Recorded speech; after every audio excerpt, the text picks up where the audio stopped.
Well, this is an important subject. I want to show you 4 things that are killing families, killing their children. Sometimes it kills the wife, sometimes it kills the husband.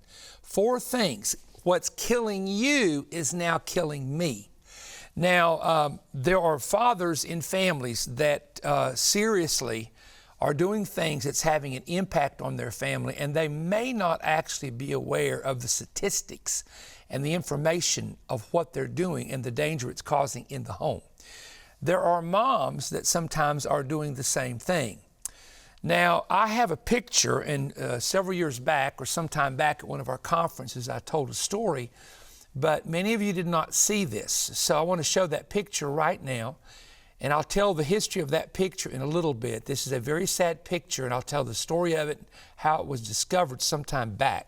This is a family picture. But I want you to watch the entire thing. It's going to be very, very interesting to say the least. First of all, your food is killing me. All right, let me just talk about this for just a moment. I don't want to spend a lot of time on this, but it's really true.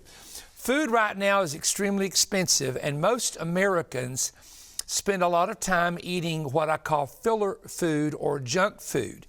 It has a lot of salt, it has a lot of sugar, it has the bad fats. And, I've already told my wife I've got to lose about 20 pounds because I've gained some weight that I don't need.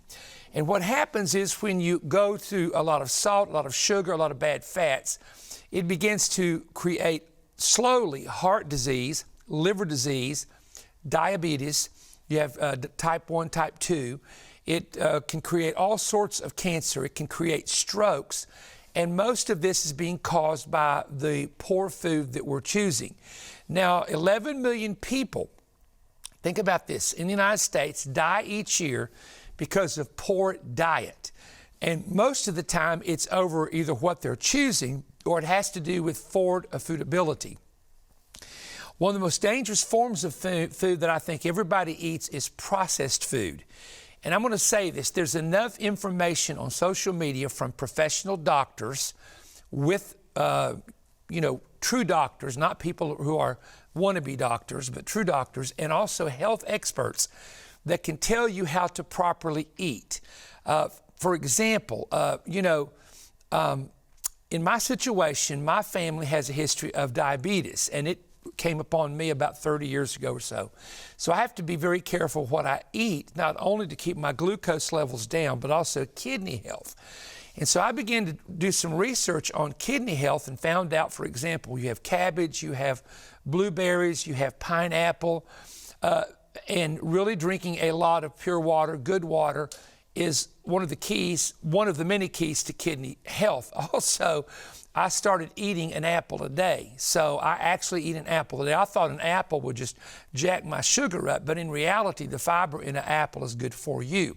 So, after people had COVID, and most people have had COVID several times, it's now sort of like just the regular flu, but there was something called the long-term fatigue effect that probably millions of Americans have for about 2 o'clock in the afternoon.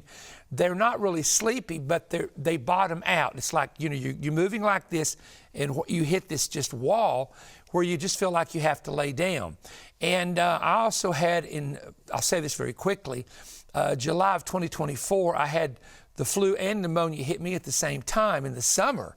And my temperature went to 106, and it did affect some of my memory, damage somewhere in the area of some of my memory. And I've had a little bit of memory loss, which is very strange because there's about 3 to 4 years of my daughter's life, my son's life, vacations we took, things that we did in ministry, that it's just like it's not there unless I am reminded of it by someone.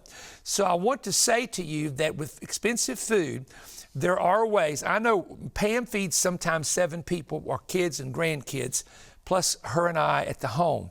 And sometimes she does is she will cook the best vegetable soup, or she will use soups, which are very healthy. She makes sure they're very healthy soups, and to cut down on the prices of like a full meal. So there are things that you can do, but I would encourage you to be careful what you eat. Try to eat as healthy as possible. Try to eat a lot of raw vegetables. Try to eat a lot of fruit if possible to keep your health up, because if not, The unhealthy snacks that we eat with overabundance of sugar and salt will affect your body, and it will eventually affect the organs of your body.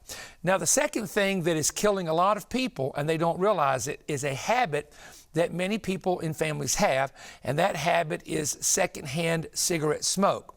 Not only does cigarette smoking affect the individual who's doing the smoking, but listen to this statistics. Secondhand cigarette smoke. Now, what is secondhand smoke? That is the smoke that is, let's say a husband is at home smoking on the couch watching a football game. It's an example. Then the secondhand smoke is the smoke that is in the air in the home itself. Secondhand smoke has 7,000 chemicals. Many are carcinogens that a non-smoker can pick up on. In other words, about 30% of that amount of chemicals can be picked up by a non-smoker who lives in the house with the smoker. Now, it is a known fact, the statistics have shown it and studies have shown it, that secondhand cigarette smoke is very dangerous to the blood vessels, heart disease, stroke, arrhythmias in the heart, and not just to the smoker themselves, but also the danger of secondhand smoke. And honestly, a lot of people don't consider this. They think the damage is going to the person that's inhaling and exhaling the cigarette smoke. But the secondhand smoke can be just as dangerous. Respiratory problems arise inside of a home that can cause asthma, bronchitis, especially in children. And get this, studies have also shown that secondhand smoke can cause ear infections in infants and in children. We also know that secondhand smoke can cause cancers, cancer of the lung, cancer of the esophagus, cancer of the throat, cancer of the mouth. And I would just encourage you, something else that happens that recent studies have shown is something called SIDS, which is sudden death syndrome in infants, can actually occur as a result of the smoke, the secondhand smoke that is in a house or smoking in a home during a pregnancy. So, smoking is a habit. It's an unclean habit, and I don't condemn people. This is not to condemn you. This is try to help you to inspire yourself to come off of smoking, because in the U.S., I just looked this up to see for myself, and in the U.S., one pack of cigarettes can cost $10.25 in a rural area. It can be up to $14 in the city for a pack of 20 cigarettes. So if a heavy smoker smokes a pack a day, and some people do, that's average $300 a month, let's say, $3,600 a year. So not only does smoking take income from you, but it definitely affects the health, the lungs, the heart, the arteries, etc. So secondhand smoke can kill. So when someone is smoking in your home, just remember what eventually could kill them could also kill you. Now, once again, let me say this. This is not to condemn anyone, because it's a habit. Sometimes it's a hard habit to break, but I want to encourage you, because the Lord can help you get over smoking. He can take the desire for the nicotine, which is what your body is craving, and they have nicotine patches now and different things that might be able to help you. But let me encourage you to come off of that habit, simply because of not only your health, but the health of your family and the income. Now, the third one is very important, because this goes with the picture that I have on the screen directly behind me, and I'm going to tell you about this picture here in just a moment. And that has to do with alcoholism. Some call it alcoholic abuse, but it's alcoholism and alcoholic abuse in general. America is a nation which is driven by the beer industry, by the wine industry, by the alcoholic beverage industry in general.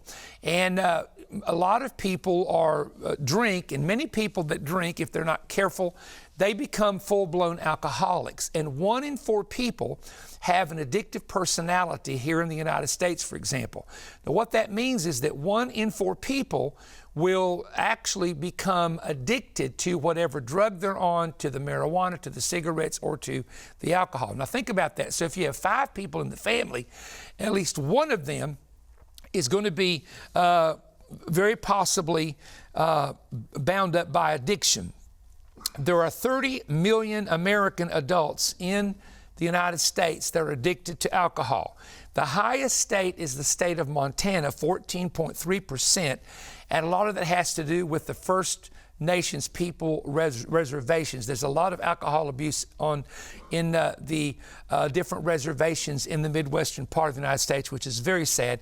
The lowest alcohol abuse level is in the state of Utah, 4.8%, and that's probably because of the belief in Mormonism against some.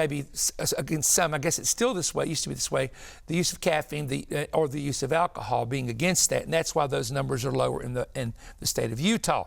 In alcohol-related deaths, now this is important you get this. In alcohol-related deaths, there are about 100,000 each year, and that's alcohol-related. That can mean the person dies with cirrhosis of the liver.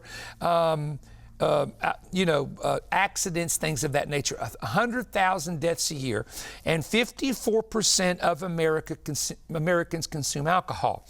There's danger in accidents, danger in injuries. There's danger in just so many different areas. And what I'd like to do, and I want this camera to go back to that close-up of that picture, and let me talk about this picture for a moment. Or you can stay there and the people can see it at home on their television from right here at this particular angle. But I want to talk to you about this particular picture. In this photograph, the man that is standing beside the coffin of this child, along with his wife, is Pete Bava and Lecty Bava. Pete Bava and Lecty Bava were my great-grandparents, my great-grandfather and my great-grandmother on my mother's side of the family, which is the Italian side of the family. Pete, who was on the picture on the right, came from the area of Calabria, Italy. It's not far from Sicily, and came to the United States and got his citizenship working as a coal miner in West Virginia.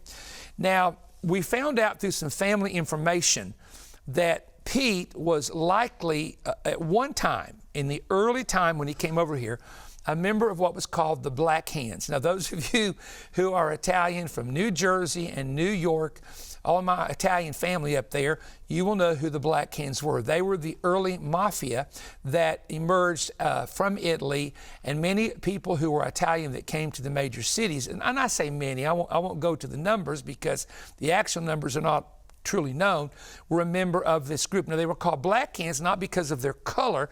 They were called Black Hands because they would sign a paper with ink with a black handprint on it, or they would take coal dust and put it on a person's door or window as a sign that the Black Hands were paying them a visit. Now, during the time of when there was distributing illegal liquor, which was taking place in New Jersey, New York, West Virginia, Kentucky, where there were moonshine stills. There was illegal liquor, and then there was something called Prohibition. When Prohibition hit, that's when the people in the mountains, Kentucky, West Virginia, Southwest Virginia, built the moonshine stills, and they began to distribute the liquor throughout those mountains. Now, I was told by my grandfather, John Bava, many years. He did not talk about this much, but so my family, if they're watching this, will know where this came from. He said that years ago that his dad had a wagon, and they would put liquor that was made in the wagon under the hay, and they would drive around and distribute it. And they had a place in Pierce, West Virginia. When I was with my cousin several years ago, we went through some pictures at my aunt's house, and we found two pictures of what was called the Rock in Pierce, West Virginia. And this was the drinking site for the family, the Bava family and Pete's friends that were very, very heavily drinkers. Now, I want to do a close-up of this picture again. So somebody give me a close-up of this picture with this camera here on this side, if you will, please, as I begin to tell you about the boy that is lying in the coffin. Now, this is where the story gets very, very, very sad, because in Rose Cemetery outside of Parsons, West Virginia, are two gravestones. One is marked Tony and one is marked Daniel. These go back to like 1915. And this is the story that I was told by the family, that Pete, that you see in the picture, and Lecty in the picture, this is their son. And one of the sons was named Tony and one was named Daniel. One, was 1 year old, and they were drinking at the Rock, having a party at the Rock, and it was kind of cold, and they covered the 1 year old in a blanket, and he got pneumonia and he passed away. This is the older son of Pete and Lecty Bava.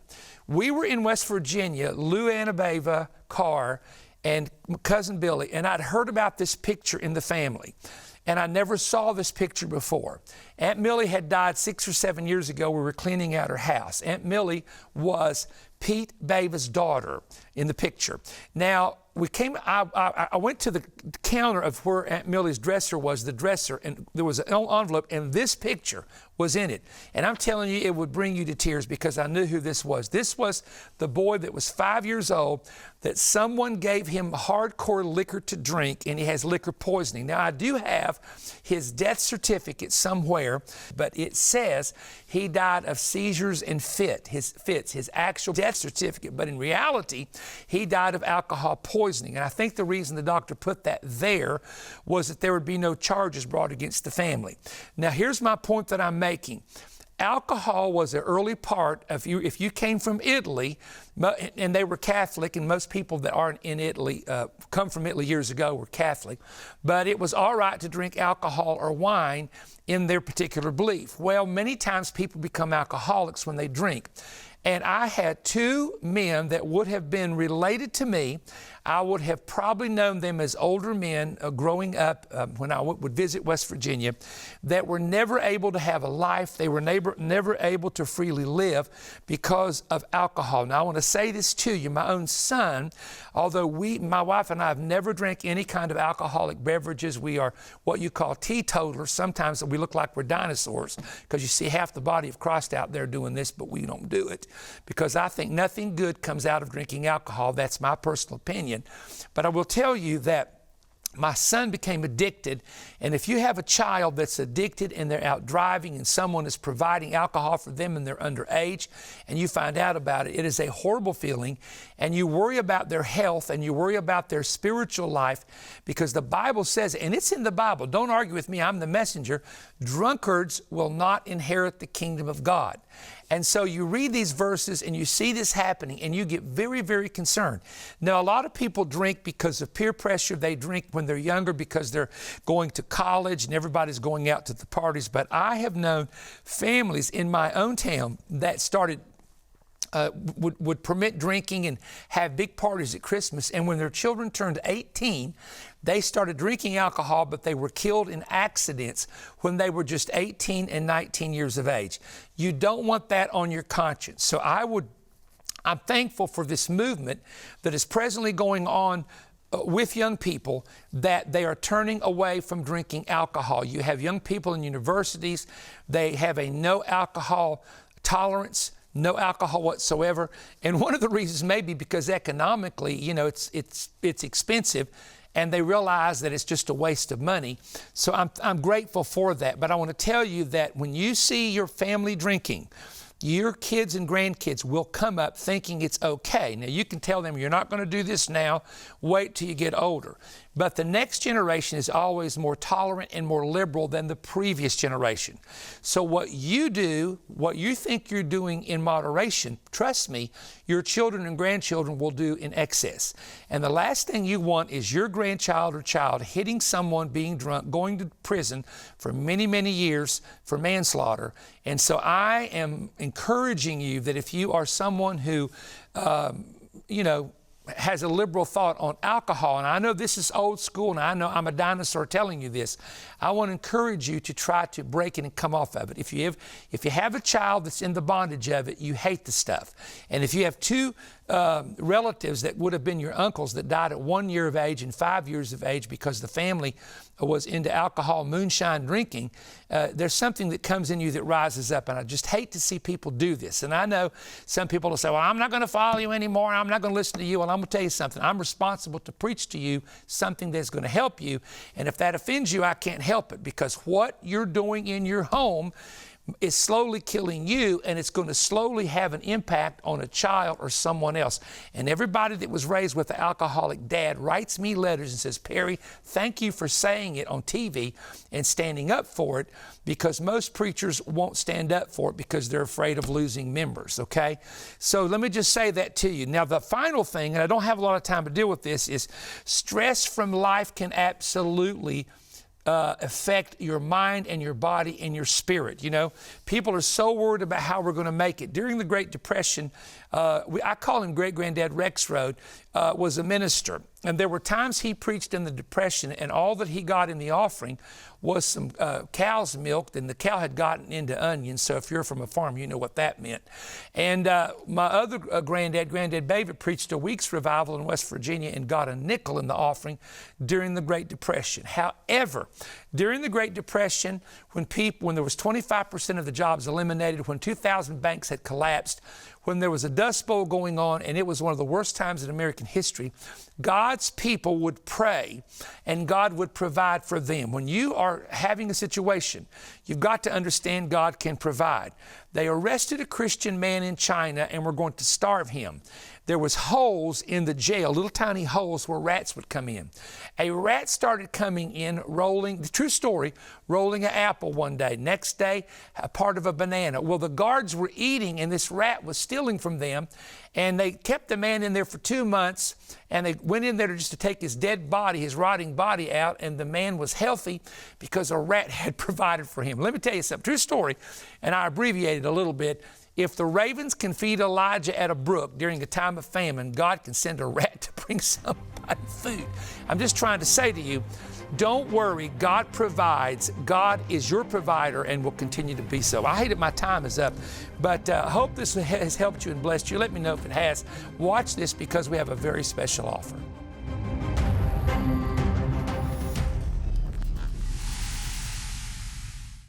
I have something very special for you that the Lord has put in my heart. It's a book, it's 2 audio CDs, and a bonus single CD, and it is a special family package. First is our book, The Meal That Heals, enjoying intimate daily communion with God. I'm going to show you proof that God heals today.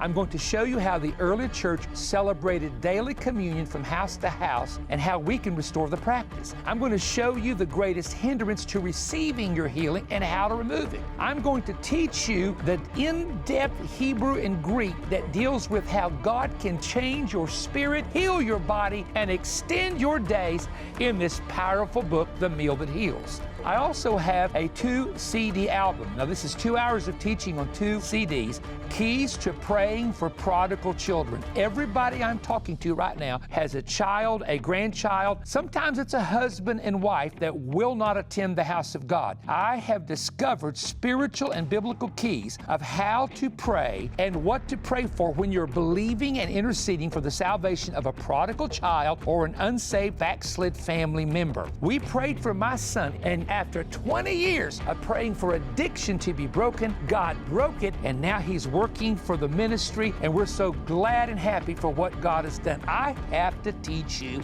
the keys that God taught me of how to pray for your prodigal children. Now, I've also included another bonus CD, Children in the Devil's Playhouse. You know, there's Christians that allow their children to have occult games or watch occult cartoons or occult movies that open up a door to spirits in their home. I met a man one time whose son was having seizures, but I found out that he had allowed him to watch a movie about a girl being totally demon-possessed. It opened up a fear, and it literally opened up a spirit of epilepsy. The boy was prayed for, and God completely delivered him. I need to teach you how the enemy is getting into your home and into your children's life through things happening inside your house. Now, this offer is offer CH152, and I'm asking you to help us stay on Manna-Fest with a $25 gift or more, and ask for this offer, CH152. You can go online at perrystone.org. You can call 1-888-21-BREAD, or you can send a check to Perry Stone Ministries, P.O. Box 3595, Cleveland, Tennessee 37320, and request offer 152. We need your help to stay on the air. So God bless you. We're looking forward to hearing from you. Thank you for joining me on the telecast. It's the first of the year. We're Happy New Year to everyone. And this is an offer that only is this week and next week, and then it's finished. And this is the special family offer, The Meal That Heals, how to pray for your prodigal children and children in the devil's playhouse. And actually, $25 or more, the offer's been on the screen. That is a discount, quite a bit of a discount if you bought it individually. So you can save at this special time. We'll call it the New Year's Blue Light Special. But most of all, the revelation and information, insight that is there really really is life-changing, and I'm not just saying that. Now, a couple things that I want to share with you very, very quickly. Again, registration should now be open for Warrior Fest and should be open for the Prophetic Summit. I'm going to ask you not to register just to register, but only register if you know you're coming and you're planning on coming. And if you're coming with the youth group, let your youth pastor register. We have many youth groups that come from different parts of the United States, and it is going to be a fabulous Warrior Fest at the end of March. Thousands have been saved and filled with the Holy Spirit during these times. No cost to attend, no entrance fee, but you have to register at perrystone.org. The same is true with our International Prophetic Summit. We bring in somewhere around 7 or 8 speakers. We pay their flights, we pay their expenses, we pay their hotel rooms, we pay the honorariums, and we don't charge anybody to come in and to attend this prophetic summit. We do it totally by faith. Many times VOE has spent tens and tens of thousands of dollars because the offerings were not sufficient. We do receive an offering in the night services, but we do it anyway because we believe it's the right thing to do. So don't miss the prophetic summit. And then our Israel trip, and then we got so many things coming up, but listen carefully. Mark February 15th, it's now time to register for the event with Bill and I on Sunday, February 15th from 3 till 6 live from the studio. And there'll be information on that on Facebook and on also there's going to be information sent out through our mailing list at our website and to our partners. And don't forget also as well that there are so many other things that are taking place. Go to perrystone.org, go to Perrystone Ministries Facebook page, subscribe to our YouTube channel. We're pretty close to 1 million people subscribing. I need you to do it now, to go to Perrystone YouTube channel, subscribe to the channel. No cost to do that at all. But I do want to thank you that have supported us over the years. We continue to need your support to reach the nations of the world with the gospel. More people being saved now in the ministry than ever before, and you have helped make it possible. Looking forward to hearing from you. Perry Stone invites you to join him for his 2026 Israel tour. The dates are May 12th through the 21st. There is also an optional tour to the country of Jordan that includes Petra and much more. For more information and how to register, scan the QR code on the screen or visit perrystone.org. Seating is limited, so contact us today.